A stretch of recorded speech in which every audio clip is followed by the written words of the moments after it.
पूतना कहती अरे पूत छोड़। आवाज लगा करके कन्हैया को खूब डांटती है, अरे कन्हैया छोड़। सुनकर के कन्हैया ने कहा कि अरे पूतना देख, मैं अपनी आदत से बड़ा लाचार हूं। एक तो मैं किसी को जल्दी पकड़ता नहीं हूं, और एक पकड़ लेता हूं तो फिर कभी छोड़ता नहीं।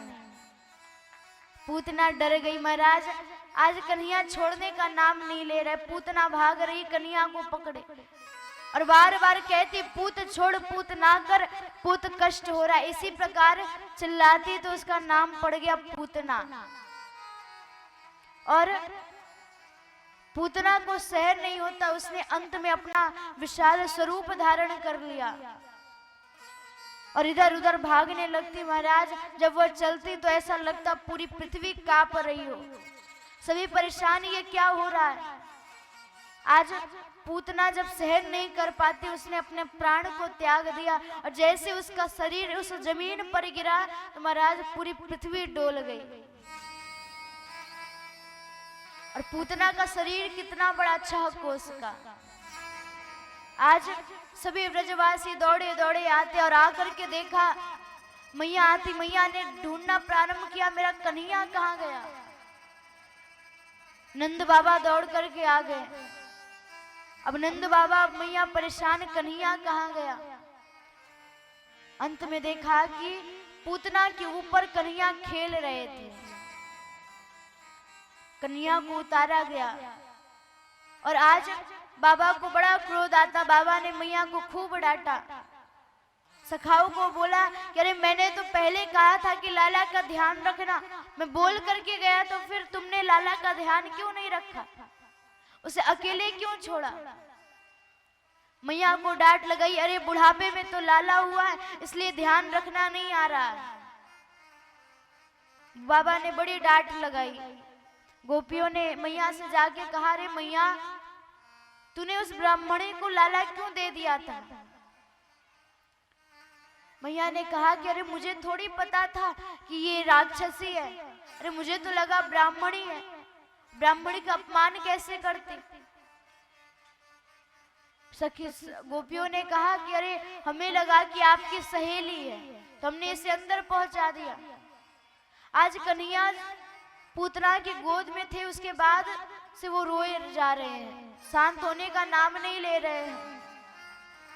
पूतना कहती ना जाने कौन सी राक्षसी आ गई, कन्हैया को नजर लगा दिया। अब कन्हैया शांत नहीं हो रहे तो कन्हैया की नजर को कैसे उतारा जाए। और आज कन्हैया को गौशाला में लेके गई नजर उतारने के लिए। वहां जाकर के गोबर गौमूत्र से स्नान कराती हैं। गौमूत्रेण स्नापित्वा पुनर्गोर्जसार्भकम् रक्षां चक्रुश्च सकृता द्वादशांगेषु नामभिः। आज गौमूत्र और गोबर से स्नान कराया और कन्हैया के नामों को लेकर के कन्हैया की नजर को उतार रही। मैया को थोड़ी पता कि कन्हैया स्वयं नारायण है।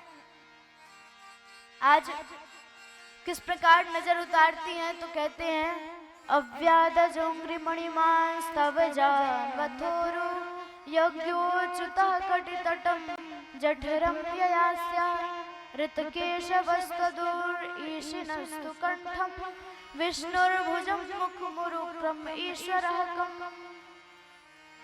बार बार नजर उतारने को गई तो बार बार भगवान का नाम लेती है, प्रभु हमारे कन्हैया को नजर लग गई, उसकी नजर को उतारना। भगवान के नाम को ही लेकर के उन्हीं की नजर को उतार रही है। और भगवान के नाम में इतनी शक्ति भी होती है कि भगवान का नाम जो है भगवान की नजर को उतार सकता है। और आज आपको बताएं कन्हैया की नजर को उतारा गया। अब यहाँ नंद बाबा को पता चलता है कि गर्गाचार्य जी आए हुए हैं। गर्गाचार्य जी आए हुए हैं, बड़े विद्वान हैं, क्यों ना उन्हीं से अपने लाला का नामकरण करा लें। जाकर के बोला गया तो गर्गाचार्य जी ने कहा कि देखो लाला का कुछ भी होता, लाला ने अगर महाराज घास दिया तो महाराज आप उत्सव मनाते हो, लाला ने छींक दिया तो उत्सव मनाओगे, लाला ने करवट बदल ली तो उत्सव मनाओगे। छोटी छोटी बात पे आप उत्सव मनाते हो। नामकरण है ये तो, इसमें आप कितना बड़ा उत्सव मनाओगे। आपको बता दे कि कंस के गुप्तचर जो है हर जगह पर घूम रहे हैं, पता चल गया तो लाला को छोड़ेंगे नहीं। बाबा ने कहा आप चिंता मत करो, हम लाला का नामकरण करेंगे तो लेकिन धीरे से करेंगे, किसी को पता नहीं चलने देंगे। लाला का नामकरण हम गौशाला में करेंगे। गर्गाचार्य जी ने कहा ठीक है।